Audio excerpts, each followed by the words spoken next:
میرے دوستو، انسان کو کل عقل بھی مل جائے تو پھر بھی اللہ کی حکمت کا وہ احاطہ نہیں کر سکتا۔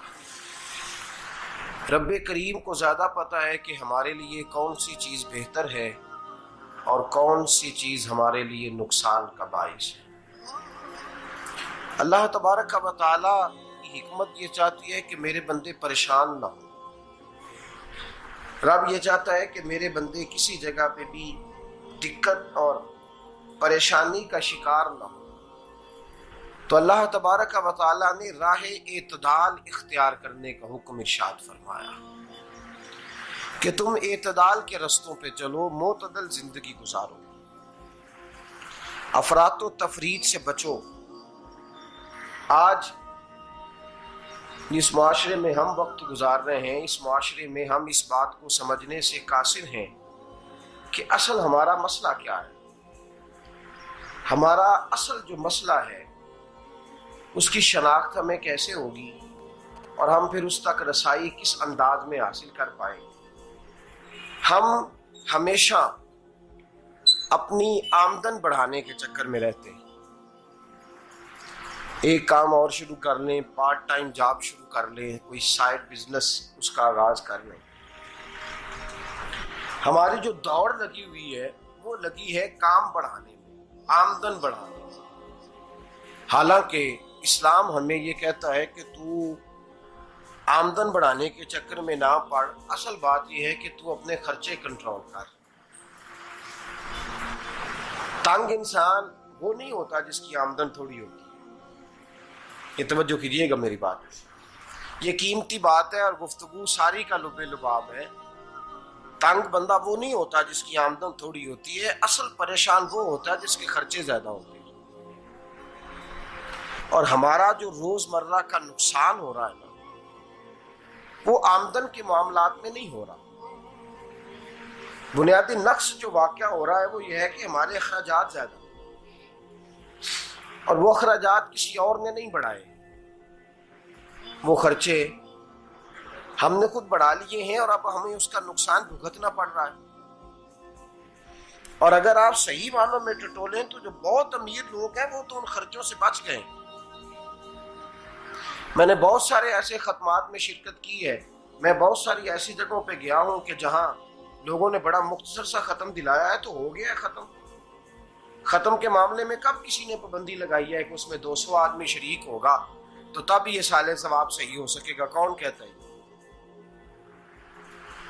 یا شادی کے موقع پر اگر سارے بہن بھائیوں کو نہ بلایا گیا تو میری شادی پایا تکمیل تک نہیں پہنچے گی، اس میں برکت نہیں ہوگی، یہ کس نے فتویٰ دیا ہے؟ معتدل زندگی کا اسلام حکم دیتا ہے۔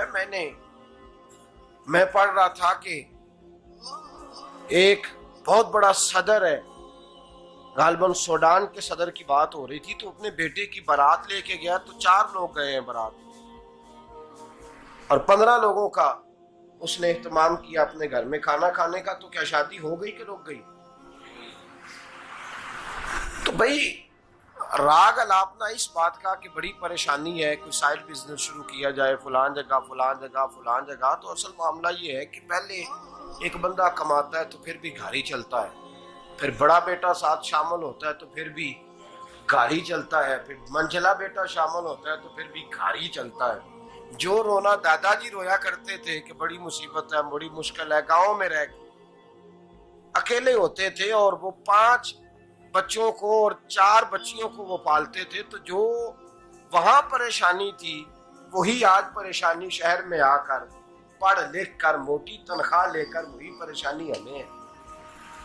تو میں جس نتیجے پہ پہنچا ہوں اس کو پڑھ کے، قرآن مجید کی چند آیات کو دیکھ کر اور اس مفہوم کی جو حدیثیں کتب احادیث میں پائی جاتی ہیں اور ہمارے بزرگوں نے ہمیں جو مزاج اس حوالے سے دیا ہے، میں اس نتیجے پہ پہنچا ہوں کہ مسئلہ آمدن کا نہیں، مسئلہ خرچے کا ہے۔ ہمارے خرچے بنیادی طور پر زیادہ، اور اگر پھر ہم زیادہ بوجھ خواتین پہ ڈالتے ہیں کہ وہ مطالبے زیادہ کرتی ہیں، اور اگر آپ مجھ سے پوچھیں تو خواتین کی بھی اگر کسی جگہ کوئی عادت خراب ہوتی ہے تو اس میں اصل کردار اس کا ہوتا ہے جو وہ عادت خراب تو کیوں اپنے گلے سے اتار کے آپ کسی کے گلے میں بات ڈالنے کے چکر میں ہیں؟ وہ خواتین کی طبیعت نہیں ایسی ہے. اصل بات یہ ہے کہ ہم نے عادت ڈالی ہے، ہم نے یہ مزاج ان کو دیا ہے تو ان کا بنا ہے، نہ کیسے بن سکتا.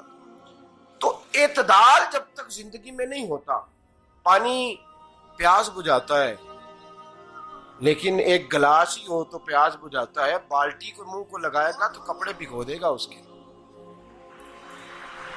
حالانکہ پانی بری چیز کا نام نعمت ہے نا بہت بڑی اللہ کی، لیکن پیالے میں ہی اچھا لگتا ہے. کوئی مٹکا منہ کو لگائے گا تو تانگ ہوگا، پیالہ ہی بہتر ہے اس کے لیے. تو میرے دوست، مٹکے سے بھی بعض اوقات کام چل جاتا ہے، لیکن اگر کوئی کہے نہیں مجھے دریا ہی چاہیے تو اس کا تو گھر بہ جائے گا، سارا گھر بہ جائے گا اس کا. ہمیں دریا قابو کرنے کا موڈ بنایا ہوا ہے تو اس سے گھر بہا کرتے ہیں، اس سے گھر بنا نہیں کرتے. گھر پیالے سے پانی پینے سے بنتا ہے. اگر تو دریا پہ قبضہ کرنے کا موڈ بنائے گا تو گھر بنے گا نہیں، گھر بہ جائے گا. آگ نہ ہو تو کھانا پک نہیں سکتا، لیکن ہلکی آنچ سے کھانا پکتا ہے. اور اگر آنچ تیز کر دی جائے تو جی قرینے قیاس بات کر رہا ہوں، میں عقل سے ماورا نہیں کر رہا. قرینے قیاس سمجھانے کے لیے مثالیں دے رہا ہوں. ہلکی آنچ پہ کھانا پک جاتا ہے اور آگ تیز ہو تو کھانا جل جاتا ہے. تو کھانا اتنی دیر کھانے کے قابل رہتا ہے جب تک وہ ہلکی آنچ پہ پکتا ہے. تو جتنی مرضی تو کہتا ہے نہیں میرا گزارے نہیں، آگ تیز ہونی چاہیے، تو میاں جل جائے گا، جل جائے گا. ہوا نہ ملے تو سانس نہیں آتی، ٹھیک ہے؟ آکسیجن نہ ہو تو سانس، ہوا نہ چلے تو گزارا نہیں ہوتا. لیکن اگر تیز چلے نا، اگر تیز چلے تو آندھی اور طوفان بن جائے تو چھتیں گرا دیتی ہے، جانیں لے لیتی ہے. ہم ہیں طوفان کے چکر میں، ہم ہیں دریا کے چکر میں، ہم ہیں بڑے لاؤ کے چکر میں. تو میاں ہلکی آنچ ہی اچھی ہے، یاد رکھ. اور ایک گلاس پانی کا اعتدال سے ملتا رہے تو وہی ملتا رہے، ضرورت کے وقت وہی بہتر ہے. تو پورے دریا پہ قبضہ کرنے کا پروگرام نہ بنا، تانگ ہو جائے گا. اور میرے عزیز یاد رکھ، ہوا سانس لینے کے مطابق ملے تو وہی اچھی ہے، جو سانس بند کرنے پہ آ جائے وہ ہوا اچھی. ہم نے چکر چلا لیا ہے کہ زیادہ پیسہ، راتوں رات پیسہ، لمبا پیسہ، یہ پلاٹ بھی میرا، وہ پلاٹ بھی میرا، گجرانوالا بھی، گجرات بھی، لالا موسیٰ کھاری اور پنڈی تک جہاں میں جاؤں میرے نام کی تختیاں لگی ہوئی ہونی چاہیے. اسلام منع